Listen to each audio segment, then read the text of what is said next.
మన ఆలోచనలు, feelings vibration కలిగి ఉంటాయి. ఈ వైబ్రేషన్ ప్రకారం మనం వ్యక్తులని, పరిసరాలని ఆకర్షిస్తూ ఉంటాం. మనం ప్రేమ, ఆప్యాయత, ఆదరణ ఉంటే అటువంటి వ్యక్తులు మనకు దగ్గర అవుతారు.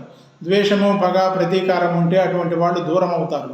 ఓహియో యూనివర్సిటీ అమెరికాలో ఒక పరిశోధన జరిగింది. ఎలుకల్ని 2 గ్రూపులుగా చేశారు. 2 గ్రూపులకి కొలెస్ట్రాల్ని ఫీడ్ చేశారు.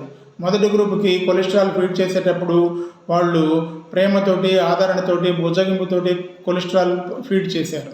రెండవ గ్రూపుకి సాధారణంగానే కొలెస్ట్రాల్ పెట్టారు. రెండో గ్రూపు కొద్ది కాలానికి చనిపోయినాయి.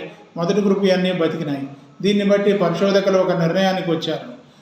మనం ప్రేమ, ఆదరణ, ఆప్యాయత చూపించినప్పుడు విషం కూడా అమృతంగా మారుతుందని, అదేవిధంగా కోపము, ద్వేషము, పగ, ప్రతీకారం ఉంటే మరి అమృతం పెట్టినా కూడా విషంగా మారుతుందని నిర్ణయానికి వచ్చారు. మీ ఆలోచనలు